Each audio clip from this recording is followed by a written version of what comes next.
नमस्कार। सामुद्रिक विज्ञान के इस अंक में एक बार पुनः आपका स्वागत है। एक सुंदर सी मेल हथेली, आप पुरुष जातक हैं और आपकी रियल हथेली मेरे सामने विवेचना के लिए आ रखी है। आपकी हथेली में एक सुंदर सा जो है हथेली में बनने वाला सबसे बड़ा राजयोग बना हुआ है और इस राजयोग का मैंने प्रैक्टिकल फायदा देखा है। प्रैक्टिकल रूप में अगर राजयोग बना है तो इसका फल भी प्रैक्टिकल मिलता ही मिलता है व्यक्ति के जीवन में।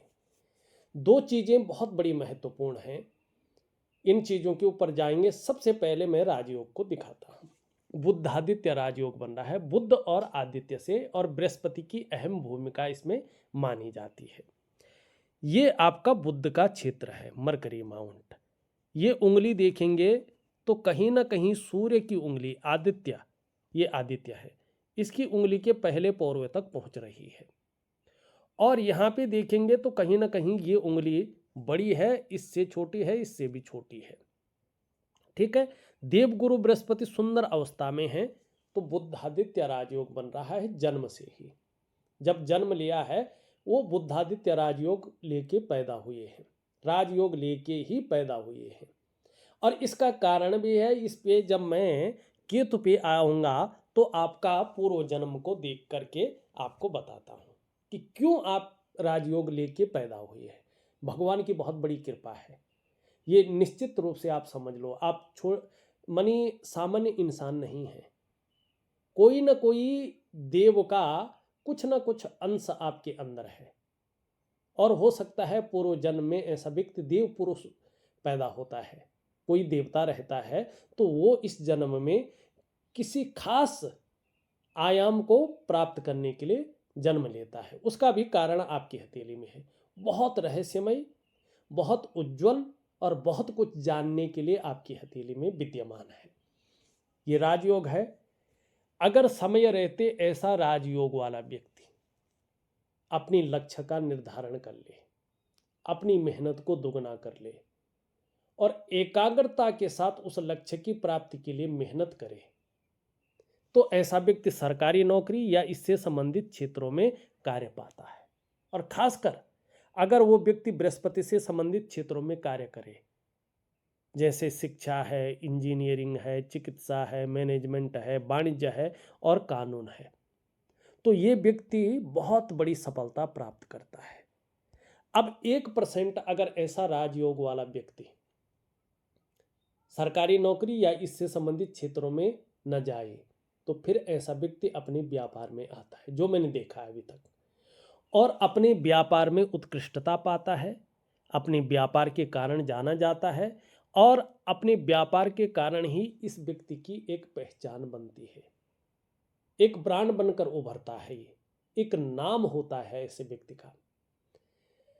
5% मामले मैंने ऐसे भी देखे हैं, ये राजयोग बना है तो न तो व्यक्ति सरकारी नौकरी में है और न ही जो है अपना बिजनेस है, लेकिन बहुत बड़ी मल्टीनेशनल कंपनी में ऐसा व्यक्ति सीईओ है या बहुत बड़े पदों पे रहता है और बहुत अच्छा वर्चस्व रहता है। ऐसे व्यक्ति का बहुत बड़ी पावर रहती है, बहुत बड़े अधिकार रहते हैं और इनके नीचे काम करने वालों की संख्या भी बहुत अच्छी रहती है। ये है इस राजयोग का फायदा। तो कहीं ना कहीं इसने फायदा दिया होगा, या तो आप सरकारी नौकरी इससे संबंधित क्षेत्रों में होंगे या आपका अपना कार्य होगा, ये फर्स्ट है। अगर ये नहीं होंगे तो ये संभावना है कि किसी बहुत बड़ी कंपनी में आप बहुत बड़े अधिकारी होंगे, बहुत अच्छा व्यक्तित्व और बहुत अच्छा अधिकार आपके पास होंगे। ये है आपकी हथेली में राजयोग।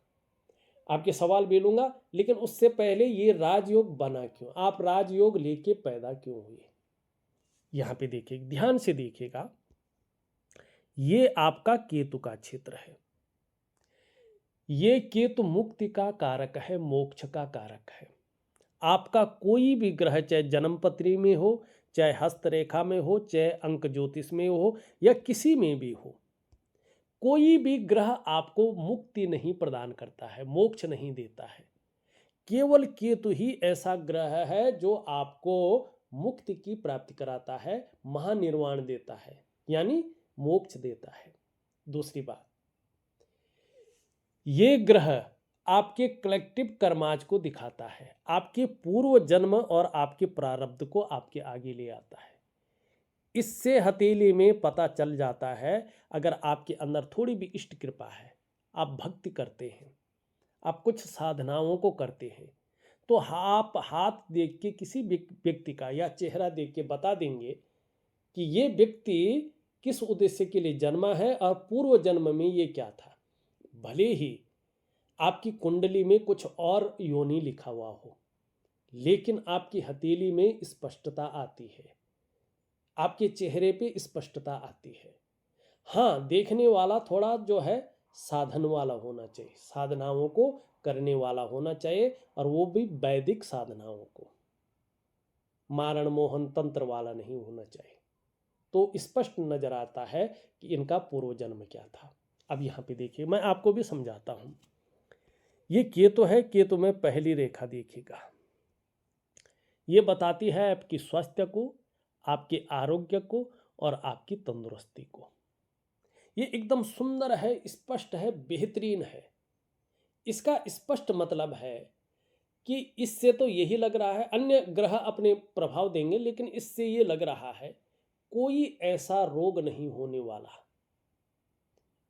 जिससे जीवन में संकट आए। जब तक जीवन है, अगर रोग होगा भी तो वो ठीक हो जाएगा, माने उससे संकट नहीं आएगा। दूसरा, कोई ऐसा रोग नहीं दिखाई दे रहा है जो लाइलाज हो, जिसका इलाज ही ना हो। तो ये आपके स्वास्थ्य, आरोग्य, तंदुरुस्ती के बारे में ये चीजें बता रहा है, आपको भाग्यशाली बना रहा है। दूसरी रेखा, ये रेखा पूर्ण नहीं है, ये रेखा है धन और संपत्ति की रेखा, और ये रेखा आपके जो है भाग्य रेखा से संबंध रखती है। भाग्य रेखा भी पूरी नहीं है।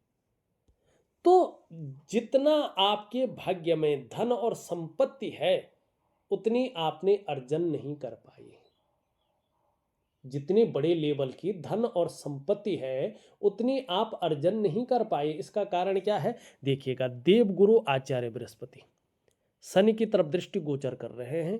शनि अपनी ऊर्जा को बहुत ज़्यादा बढ़ा रहा है, और यहाँ पे देखिएगा आप, एक नेगेटिव ऊर्जा संचरण कर रही है। स्पष्ट मतलब है, आपके घर में जहाँ आप रहते हैं, उस घर में जो ऊर्जा है वो वास्तु दोष आंशिक रूप से जो है पैदा कर रही है, जिसके कारण वो लेवल प्राप्त नहीं हो रहा है कि व्यक्ति एक लेवल प्राप्त करके दूसरे ऑर्बिट में पहुंचे, और उसके कारण कहीं ना कहीं कंफ्यूजन, उलझन और दुविधा बनी हुई है। कभी कभी तो ऐसी स्थिति आती है कि निर्णय लेने की जो ताकत है वो क्षीण हो जाती है, समझ में नहीं आता है या करना क्या चाहिए, किस तरफ जाना चाहिए, और चीज़ें फंस क्यों रही है। सब कुछ तो सही है, पाइपलाइन में है, लेकिन रिलीज क्यों नहीं हो पा रही है। जो आंतरिक खुशियां होनी चाहिए थी, वो आंतरिक खुशियां उस रूप में विस्तार क्यों नहीं ले पा रही। वो उमंग, सकारात्मक, वो ऊर्जा, वो उत्साह जनरेट क्यों नहीं हो पा रहा है। एक अलग सी कशिश अंदर क्यों बनी हुई है, और जो वास्तव में काम निकलने चाहिए, जो रिश्तों में प्रगाढ़ता आनी चाहिए, वो क्यों नहीं आ रहा है। चिंताएं क्यों बन रही हैं, ठीक है ना। पाठ पूजा भी कर रहे, इष्ट कृपा क्यों नहीं मिल रही है। तो इसका कारण वास्तु दोष है आंशिक रूप से, जिसकी ऊर्जा आपके घर में आ गई है। फिर कहूँगा, घर में चाहे कितना भी अच्छा वास्तु आपने डिजाइन किया है, उसके अनुसार चल रहे, तो भी वास्तु दोष है। उसका कारण आपको ढूंढना पड़ेगा, बात करिएगा अगर कर सकते हैं तो। ठीक, ये दूसरी रेखा, इसको थोड़ा मिटा देता हूँ। अब तीसरी रेखा देखिएगा, ये है, ये भी स्पष्ट रेखा है। आपके पास ध्यान से मनन करिए, ये सुख की रेखा है। आपके पास स्वास्थ्य है, धन है, और सुख ना हो तो फायदा है नहीं। आपका स्वास्थ्य भी बहुत अच्छा है, सपोज आपके पास धन भी इतना है कि आपको सोचना ना पड़े, लेकिन सुख है ही नहीं, तो इस स्वास्थ्य और इस जो है धन का कुछ नहीं कर सकते। तो ये आपके जीवन में है स्वास्थ्य रेखा, ठीक है ना। इसका मतलब है आपको अपना स्वास्थ्य, धन और ऐश्वर्य भोगने का सुख ये प्रदान करेगी, ये मिलेगा ही मिलेगा आपको। अब ये तो ये चीज़ें रही, कंकण रेखाएं भी इसको कहते हैं, और हथेली की जो है ये रेखाएं भी हैं ये। अब ये देखो, ये 3 रेखाएं हैं। देवगुरु बृहस्पति सुंदर है, भले ही यहाँ पे ज़्यादा हो रहा है और इसकी तरफ देख रहा है, वो अलग चीज़ है, लेकिन देवगुरु बृहस्पति भी प्रबल रूप में है। इसका मतलब है कि पूर्व जन्म में व्यक्ति ने बहुत अच्छे और पुण्य कर्म किए हैं, जिसके कारण इन्होंने जो है ये जन्म लिया है। ठीक है ना, ये जन्म इन्होंने लिया है। और इस जन्म में कहीं ना कहीं जो है, अगर हम देखते हैं, बहुत अच्छे कर्म किए हैं, बहुत अच्छा पुण्य कमाया है, जिसके कारण आपने मनुष्य योनि प्राप्त की है। और इस मनुष्य योनि में एक अच्छी विद्या, नॉलेज जिसको कहते हैं, और एक अच्छा धन आपने प्राप्त किया है और प्राप्त करेंगे। अब ये भी बताता है बृहस्पति से मिल करके, पूर्व जन्म में आपने अच्छे और पुण्य कर्म किए हैं, इसका मतलब पूर्व जन्म में भी आप मनुष्य ही थे और आपने पुण्य कर्म किए हैं, अच्छे कर्म किए हैं, इसलिए आपका जन्म फिर मनुष्य योनि में हुआ है। तो ये बहुत बड़ा कर्मठ व्यक्तित्व है, साधारण तो है नहीं। अब दूसरा बात, ये स्पष्ट बता रहा है, अगर आपके पास इष्ट कृपा है तो आप बता देंगे। ये क्या बता रहा है कि 5वीं पीढ़ी में ठीक आपका जन्म हो गया है, इसलिए आपका लिंग भी नहीं बदला है। आप पुरुष थे, पुरुष ही हुए हैं। आपने अपना वंश भी नहीं बदला है, इसी वंश के पितृ थे, इसी वंश में आपका जन्म हो गया है और आपका डीएनए भी नहीं बदला है। ये यहाँ पे बता रहा है पूर्व जन्म में आप क्या थे, क्यों राजयोग लेके पैदा हुए हैं। अब इस जन्म में धार्मिक और आध्यात्मिक तरीके से जिस लिए आपने जन्म हुआ है उसकी रेखा भी है। क्या है जरा देखें, ये शनि है, ये रहस्य को देखता है और आपके जो है भाग्य को बताता है, आपकी कर्मों का लेखा जोखा देखता है। ठीक है, अब यहाँ से देखेंगे एक रेखा ये सूर्य की तरफ आ रही है धीरे धीरे, बहुत सुंदर। यानी जीवन काल में ये आपको हमेशा रहस्यमय बना के रखेगी। हाँ, कुछ मामलों में हमेशा उदासीन रखेगी, लेकिन एक संत की तरह व्यक्तित्व देगा। तेजस्वी और जबरदस्त बुद्धिमान और आत्मज्ञानी इंसान आप हैं और आपके अंदर ये चीजें हैं। आपको अब आत्म साक्षात्कार के लिए कहीं जाना नहीं पड़ेगा, कहीं नहीं जाना। आप कौन हैं, क्या करने आए हैं, किस लिए आए हैं, आप खुद समझने वाले हैं। आपका जन्म क्यों हुआ है, ये रेखा बता रही है कि आप बहुत जल्दी समझने वाले हैं। तो क्लियर हो गया कि राजयोग क्यों हुआ, किस कारण से राजयोग लेके पैदा हुआ ये, और क्या है जिसके लिए आपने जन्म लिया है। ये सभी चीज़ें क्लियर हो गई हैं। अब एक चीज़ और देखिएगा, आपकी हथेली में एक लाइन ऐसी है जो ये बता रही है कि आपको क्या करना है, क्या करना है जिससे आपका ये भौतिक जीवन भी आंतरिक खुशियों से भरे, एक जो है उमंग हो, एक उत्साह इसमें हो। उत्साह के अलावा जो है एक सकारात्मक दृष्टिकोण हो जो आपको वैभव की प्राप्ति कराए, आंतरिक खुशियों की प्राप्ति कराए और आध्यात्मिक दृष्टि से भी आप प्रबल हो। ऐसा रेखा है जो बताती है भौतिक और आध्यात्मिक रूप से आपका ग्रोथ हो, आपका विकास हो। तो ऐसा आपको क्या करना चाहिए और कौन सी वो रेखा है और क्या देगी, ठीक है, और क्या करना है ये देखेगा। ये आपका निम्न मंगल का क्षेत्र है।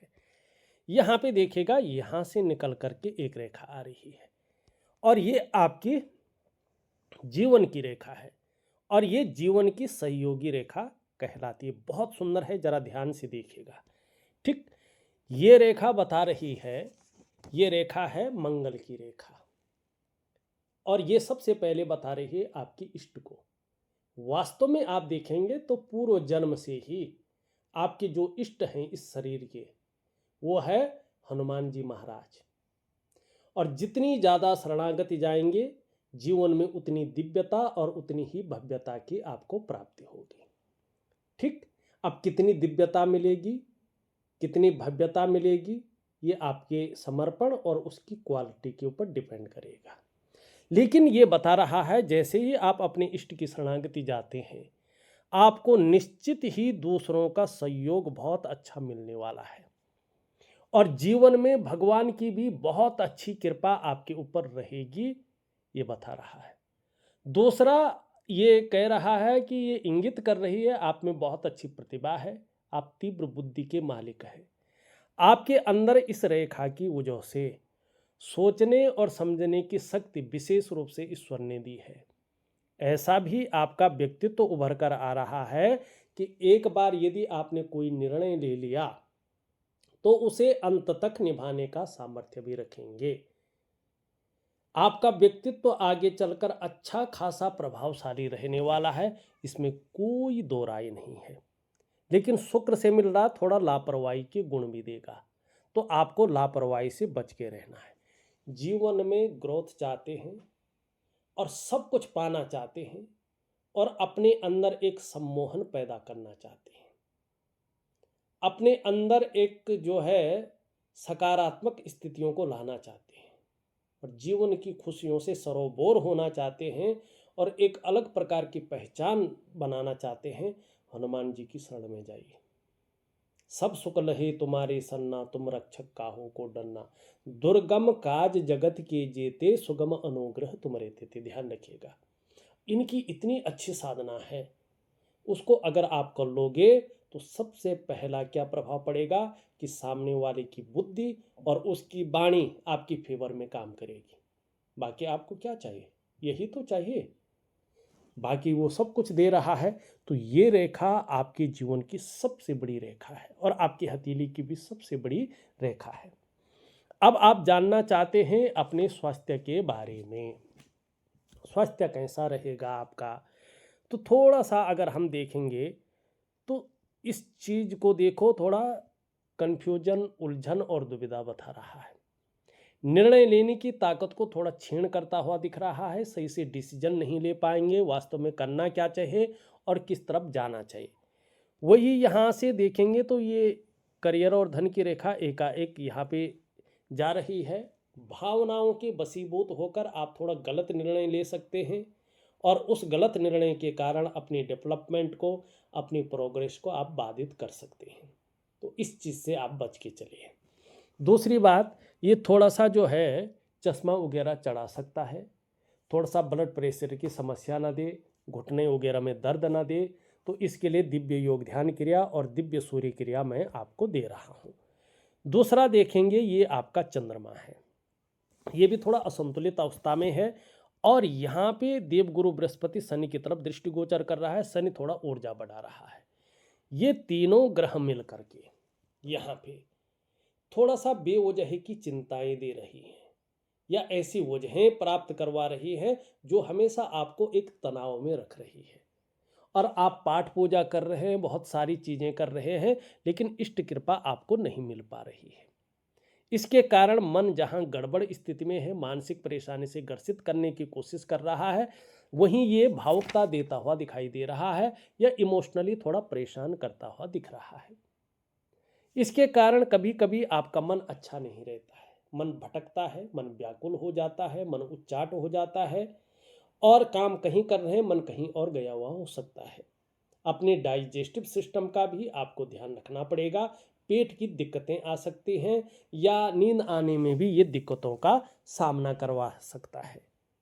तो अन्य चीज़ों से भी स्वास्थ्य से संबंधित, जैसे एंजाइटी है, डिप्रेशन है या लीवर की दिक्कतें हैं, दांत की दिक्कतें, ऐसे समस्याओं से छुटकारा पाने के लिए दिव्य योग ध्यान क्रिया जरूर करें, आपको लाभ होगा। और दिव्य सूर्य क्रिया भी जरूर करें, आपको बहुत अच्छा लाभ होगा। सबसे बड़ी चीज़ है दिव्य योग ध्यान क्रिया और दिव्य सूर्य क्रिया। ठीक, बाकी मैं इसके लिए जो है एक उपाय आपको दे रहा हूँ, इसको प्रॉपर तरीके से करिएगा। कार्य के मामले में आप पूछना चाहते हैं, एक बहुत बड़ी स्थिति यहाँ पे बन रही है। अगर आप ध्यान से देखेंगे तो एक बहुत बड़ी चीज बन रही है यहाँ पे, पद्म का चिन्ह, ये राज चिन्ह है। आने वाले समय में ये आपके कार्यों को विस्तार देगा, फैलाव देगा, नाम और यश देगा, आप ब्रांड बनकर उभरेंगे और इसके कारण फिर आपके कार्यों में निरंतरता आएगी, एक स्टेबिलिटी आएगी, एक स्थायित्व आने वाला है। मानी एक लेवल पार करके आप दूसरे ऑर्बिट में निश्चित रूप से पहुंचने वाले हैं। बस सिर्फ आपको जो है एक दो चीज़ें करनी है। एक तो दिव्य सूर्य क्रिया, एक दिव्य योग ध्यान क्रिया तो जरूर करनी है और हनुमान जी की शरणागत जाना है। जिस दिन आपने हनुमान जी को अपना मित्र, गुरु या भाई बना लिया या अपना पार्टनर बना लिया, जीवन आपका बदलना शुरू हो जाएगा, वो भी चमत्कारिक ढंग से। तो करिएगा ना, बहुत बड़ा लाभ होने वाला, आपको पूछने की जरूरत नहीं होगी। ठीक है जी। धार्मिक भावनाएं बहुत अच्छी रहेंगी, ईश्वर में विश्वास बना रहेगा और अपने आराध्य के प्रति समर्पण की भावना रहेगी। मेहनती हैं, मेहनत करने में कहीं कोई कायरता नहीं रहेगी। सूर्य की स्थितियां भी बहुत अच्छी आपके जीवन में बनी रहेगी। कम्युनिकेशन स्किल्स भी बहुत शानदार रहने वाली है, इसका लाभ होगा। एक सुखद जीवन जीने की चाह रहेगी और सुखद जीवन जीने के लिए प्रयत्नशील व्यक्तित्व भी बना रहेगा। ये यहाँ तक जा रही है हृदय रेखा, इसको कहते हैं। देवगुरु बृहस्पति का और शनि का प्रभाव पड़ रहा है। भावुकता और दयालुपन ज़्यादा आपके अंदर बना हुआ है। महत्वाकांक्षाएं भी उभरती हुई दिखाई दे रही है और निरंतर बहुत आगे बढ़ने की सोच भी उभर रही है। इच्छा भी एक टॉप लेवल तक पहुंचने की हो रही है और इसके लिए एन किन प्रकार जो भी आपसे हो सकता है आप करेंगे भी। बौद्धिक स्तर बहुत अच्छा है और निश्चित रूप से जो है इसका लाभ आपको प्राप्त होगा। यहाँ भी जीवन लेने का मुख्य उद्देश्य मुक्ति की प्राप्ति करना आपके जीवन में दिखाई दे रहा है। करियर और धन में थोड़ा सा जो है स्थिरता पाने के लिए आपको दिव्य योग ध्यान क्रिया, दिव्य सूर्य क्रिया जरूर करना है। पूर्णतः सुख की प्राप्ति करने के लिए, लग्जरी की प्राप्ति करने के लिए शुक्र को थोड़ा प्रबल कीजिएगा, माने एक संतुलित अवस्था में ले लीजिएगा। तो इसके लिए आपको जो है हनुमान जी की शरणागति ही जाना है, उससे ठीक होगा और दिव्य योग ध्यान क्रिया करनी है। निम्न मंगल और उच्च मंगल, ठीक है ना, इसको विशेष तरह आपको ठीक करना है। इसका उपाय भी दिव्य सूर्य क्रिया में है। बृहस्पति का उपाय भी दिव्य सूर्य क्रिया में है। शनि थोड़ा सा जो है मानसिक तौर पे बहुत ज़्यादा चिंता देता हुआ दिखाई दे रहा है, तनाव की स्थिति में ले जाता हुआ दिख रहा है, कार्यों में काफ़ी अड़चने दे रहा है और ख़ास करके जो है परिवार को लेके, बच्चों को लेके जो चिंताएं हैं वो बृहस्पति यहाँ पे देता हुआ दिखाई दे रहा है। अगर ब्रांड बनकर उबरना है तो दिव्य सूर्य क्रिया जरूर करें और कहीं ना कहीं कम्युनिकेशन स्किल्स को मजबूत करना है तो दिव्य योग ध्यान क्रिया जरूर करें। बाकी आपकी हथेली का मैंने पूर्ण विश्लेषण करके आपको बता दिया है। उपाय मैं विधिवत तरीके से लिख करके आपको भेज रहा हूँ, करने की कोशिश करें, निश्चित ही लाभ होगा। तो इस अंक में बस इतना ही। एक नए अंक के साथ पुनः उपस्थित होऊंगा, तब तक के लिए नमस्कार।